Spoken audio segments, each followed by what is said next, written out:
If your home has 2 or more cats, my condolences, just a little.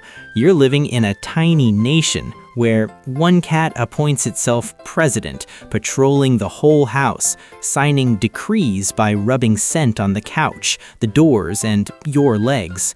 Another becomes the immigrant, eating in a rush, retreating quickly, always choosing to sleep in cold corners, far from the center. Sometimes there's even a traffic cop, spending the whole day sitting right in the hallway, in front of the bathroom door, on the stairs, pretending to be oblivious, but actually controlling every step the other cat takes.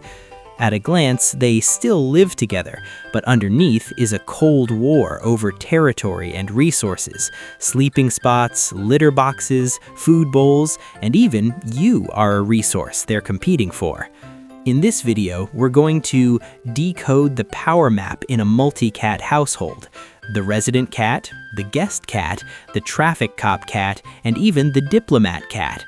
Recognize the signs of passive stress in cats: eating less, hiding a lot, over-grooming, playing less but not biting anyone so you think they're fine. Understand why cats are so obsessed with territory, scent, and guarding their resources, and go step by step through how to introduce a new cat and rearrange the order at home without turning your house into a battlefield. Watch until the end and you'll have a 7-day checklist to re-establish peace in a multi-cat home, so your cats can breathe easier and you have fewer headaches from all the hidden wars.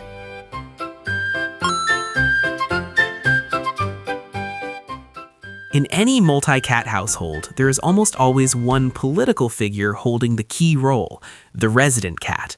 No nameplate, no press conference, yet you still recognize them by one quiet ritual repeated every single day: the patrol. By the time you've finished making your morning coffee, they've already started their familiar route, from the back of the sofa, jumping onto the windowsill, walking along the edge of the cabinet, stepping across the countertop, then strolling into the hallway and stopping next to your bed. Everywhere they pass, they're not just walking by for fun. They pause, tilt their head, rub their cheek against the table edge, press their forehead to the corner of the wall, drag their whole body along the chair legs, and finish with one slow loop around your calves. To human eyes, it looks like a series of cute gestures, but in the feline world, it's a signing session for a whole stack of ownership documents. While they're rubbing their cheeks and head, the skin around their face is releasing pheromones, scent molecules almost invisible to us, but blazing like billboards on another cat's smell map. Every touch is a little note. This couch, mine. This door, I come and go here a lot. This human, under my management. When they're not patrolling, the resident cat never really disappears from the center of power. They rarely curl up in the back of a closet or hide under the bed. Instead, they choose spots that are just too strategic to be random. Right in the doorway, in the middle of the hallway, on the stairs, next to the entrance of the litter box, or exactly where you and the other cat have to pass. They lie there, eyes half closed as if asleep, tail hanging loosely over the edge, looking completely harmless. But to the other cat, those spots are not just places to lie down, they're traffic checkpoints. Every time the weaker cat wants to use the litter box, go eat, or move to another room, they have to pass under the president's guise. Often there's no growl, no slap, just a hard stare, a slight twitch of the tail, a body tensing up, and that's enough to make the passerby change direction. And just like that, inside a small apartment, a whole system of borders and checkpoints has been set up, purely through patrol routes and scent marks you can't see.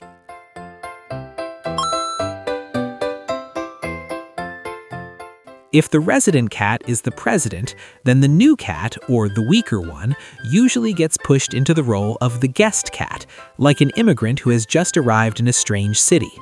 They don't walk through the middle of the house with the same relaxed confidence as the resident cat. Instead, they creep along the walls, body held low, tail tucked, pausing at each doorway to listen. Every time they're about to step into another room, they freeze for half a second, eyes darting around, ears swiveling like tiny radars. Only when they're sure the landlord isn't around do they cautiously move forward. At mealtimes, the difference becomes even clearer. While the resident cat can casually eat and look around, the guest cat eats like someone on the run, head down, grabbing mouthfuls in a hurry, chewing while constantly lifting their head to scan the room. Just the sound of footsteps or a glimpse of the other cat's shadow is enough to make them abandon the bowl, back up, and look for an escape route. Over time, they learn, eat when the house is empty, use the litter box when no one is watching, show up only when the resident is asleep or out. After a few weeks, you'll start to see a pattern. During the day, they vanish from the center of the home, existing only as a pair of eyes peeking out from under the bed, behind a cabinet, or inside the closet. Places with people, noise, and the other cat's constant presence, the sofa, the windowsill, the hallway, almost never show their paw prints anymore. Their fur starts telling the story they can't say out loud. Patches on the belly, hips, and inner thighs become thinner because they lick those areas over and over to self-soothe. When they sleep, they choose strange spots: the cold edge of the floor near the door, a hidden corner behind the washing machine, a low, dusty shelf, anywhere as long as it's away from the main traffic routes of the house. From the owner's point of view, all of this is easy to label with a few words. They're gentle, they're introverted, they're a bit reserved but good.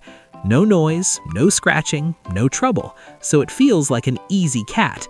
But for that cat, it's a survival strategy. Shrink themselves, take up as little space as possible, never dare to compete for anything, turn into a blurry shadow gliding through the house just to avoid conflict. Behind such a well-behaved guest cat, there is often a body dealing with stress every day by eating less, hiding more, over-grooming, and constantly telling themselves, as long as I stay quiet, everything will be safe.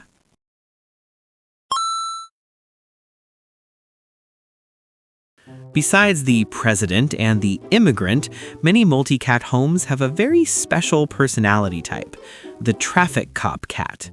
They aren't necessarily the first cat in the house and not always the strongest, but they are extremely skilled at one thing: controlling other cats' movements purely by where they park their butt. You'll rarely see them tucked away in a corner. Instead, they love to sit right at the bottlenecks of your home, in the doorway, directly in front of the bathroom where the litter box is, in the middle of a narrow hallway, at the top of the stairs, next to the food bowls, right at the balcony door. All of these spots have one thing in common: the other cat has to pass through them if they want to eat, use the litter box, or move from one room to another. The traffic cop is usually quiet. They might just lie there curled up, eyes half closed as if asleep, tail lazily swaying. But whenever the immigrant cat peeks out at the end of the hallway, you'll see the atmosphere change. The cat blocking the way suddenly opens their eyes, stops moving their tail, and tenses their body. Their gaze locks onto every step the other cat takes. No growling, but staring very intently. Sometimes just lifting their head and leaning forward a bit is enough to make the other cat turn around. If the guest cat dares to continue, it may trigger just a small hiss, a lazy swat, or a short chase that stops quickly, enough to send the message, "This road is not for you." After a few rounds of this, you'll see a clear pattern. The weaker cat starts avoiding certain routes, certain rooms, or a particular litter box or food bowl, even though, in theory, there are several in the house and everything is meant for both of them. From the owner's point of view, the traffic cop cat looks pretty good. Not many fights, rarely scratching things, still comes when called, still enjoys petting. Sometimes there's a growl and then it's over, no big dramatic battle for you to break up. That's exactly why so many quiet resource-guarding wars pass unnoticed until the fallout shows up. One cat pees outside the box, another becomes constipated from avoiding a litter box, another only dares to eat late at night when the cop is asleep. Looking back, you'll realize they don't need to claw anyone or spill blood. Just by sitting in the right place at the right time and sending a few tiny signals with their eyes and tail, the traffic cop cat has redrawn the entire map of movement and access to resources in the house to suit themselves.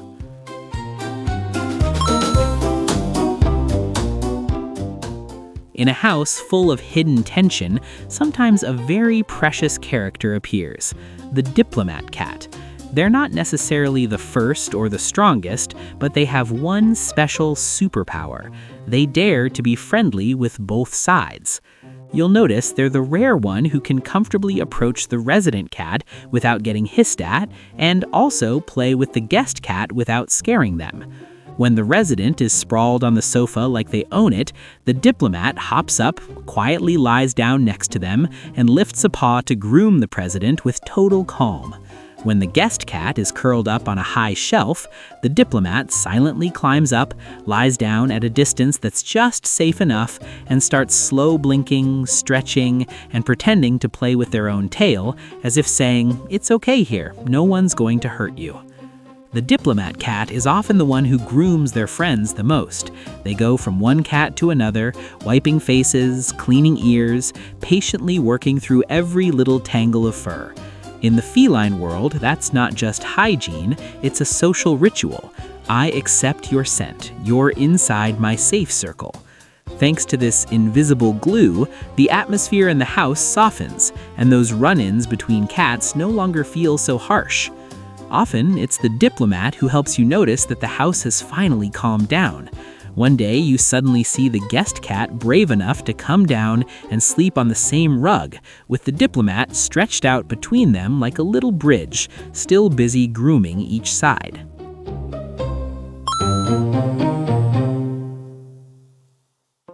Unlike the guest cat, who is forced to shrink back because they're weaker, the hermit cat is a personality that deliberately lives on the outskirts. They're not necessarily new to the house and not always the loser in conflicts. They just genuinely don't like taking sides. You'll rarely see them in the political center of the home. They don't often compete for a spot next to the resident cat on the sofa, nor do they join in chasing or staring contests in the hallway. They prefer to draw their own border zone, a high shelf just out of sight, a forgotten corner of the windowsill, a chair tucked behind the TV. These are places where they can watch the whole house but aren't clearly part of anyone's territory. Unlike the guest cat, the hermit doesn't always carry a sense of panic. In their border area, they're quite relaxed, curling up to sleep, grooming themselves, watching the others' drama with eyes half closed. They come down to eat on schedule and use the litter box just fine. They're just very selective about timing, waiting until the kitchen is quiet, the path to the litter box is clear, and the traffic cop is sound asleep before gliding through like a polite ghost. However, if the home is too small, resources too limited, or tension goes on for too long, the hermit cat can easily turn into an invisible cat in the owner's eyes. You rarely see them ask to play, rarely see them approach you, and they never cause trouble, so they get left out of decisions about rearranging furniture, playtime, vet visits. In reality, they still need their territory respected, still need vertical spaces, hiding spots, and one-on-one time with you, even if they never loudly demand it. On the political map of a multi-cat household, the resident cat, the guest cat, the traffic cop cat, the diplomat, and the hermit weave together into a much more complex network of relationships than what the naked eye can see. And that's exactly why mistakes when bringing in a new cat, throwing them into the same room, forcing them to share everything, scolding one for being jealous, can so easily trigger a domino effect.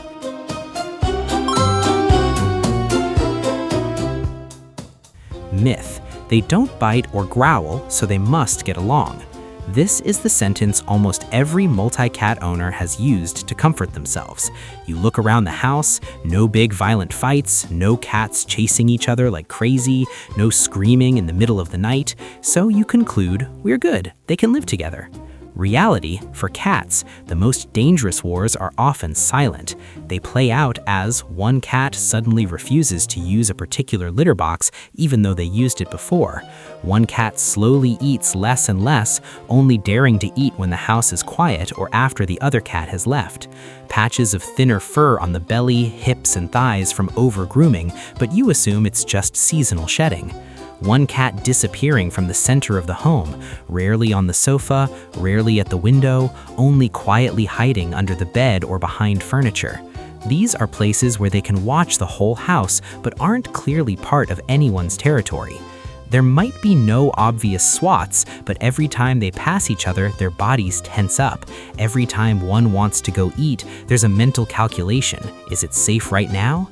That kind of stress builds up bit by bit and eventually spills over as inappropriate urination, constipation from avoiding the litter box, destructive scratching, and stress-related illnesses like cystitis, digestive issues, and weakened immunity. So, no scratches doesn't mean no war. In a multi-cat home, the real standard for okay isn't they don't fight, but both cats eat normally, use the litter box comfortably, move through shared areas without sneaking, and each has their own sleeping spot, hiding spot, and vertical space. If one cat is living like a shadow, that's not just their personality, it's a very polite cry for help. Right from this political map stage, if you already see the president, immigrant, traffic cop in your house, don't panic, there's still time to step in. In the next part, we'll go straight into the classic mistakes people make when bringing in a new cat, and how to redesign resources and space to reduce the Cold War.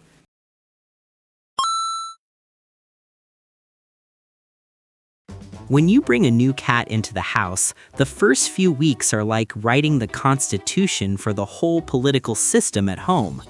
Just a few wrong moves can create a Cold War that lasts for months. Mistake 1. Letting them loose together on day 1. Opening the carrier in the middle of the living room, letting the new cat wander around, and allowing them to meet naturally with the resident cat. That's the classic scenario, and a really bad one.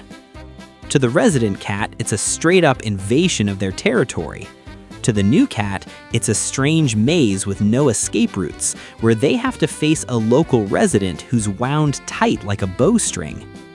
A better way is to let the new cat stay in a separate room with its own litter box, food bowl, water, hiding spots, and vertical spaces. Let them hear and smell each other through the door first, feeding on both sides of the door, playing with toys near the door.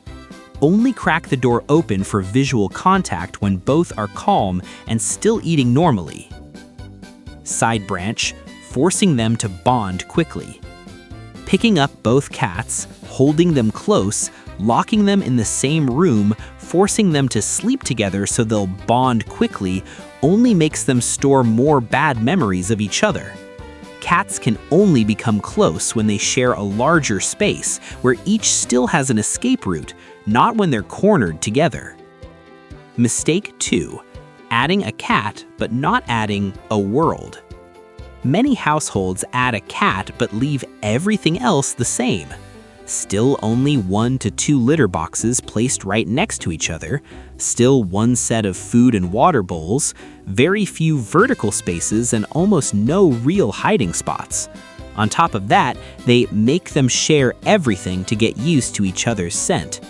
For cats, that's an open invitation to stress and resource guarding.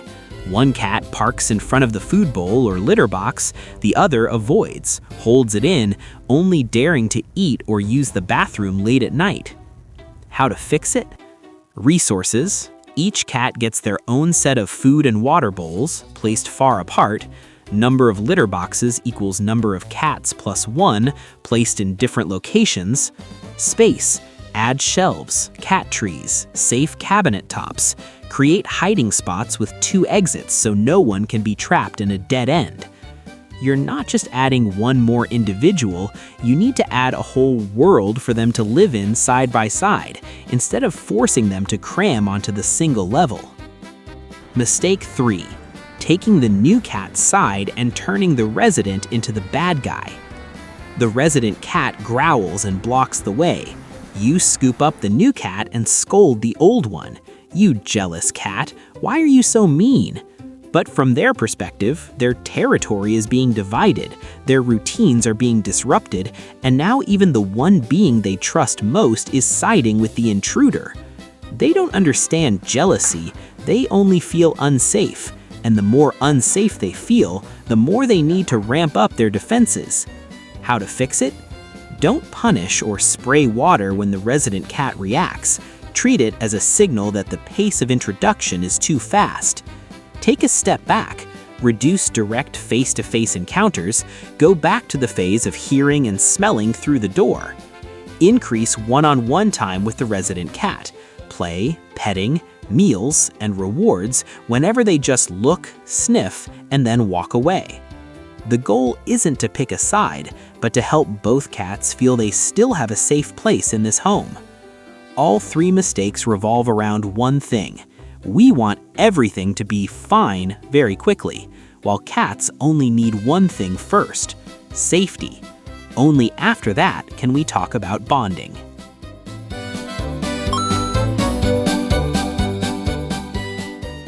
If you've watched this far, you've probably taken another look at your own home. There's a president, an immigrant, a traffic cop, maybe even a diplomat and a hermit. It sounds amusing, but the scariest thing isn't a direct explosive fight. It's the one cat living like a shadow, rushing through meals and then hiding, avoiding the litter box, curling up in a cold corner, licking their fur until their belly looks thin, while we casually call it a gentle personality. A multi-cat household is only truly okay when each cat can eat, sleep, use the bathroom, and walk past the others without tensing up. If you see a cat skipping meals, losing weight quickly, straining to urinate, peeing blood, losing fur and patches, or suddenly changing their behavior, that's no longer a matter of personality. It's a red flag that they need to see a veterinarian as soon as possible.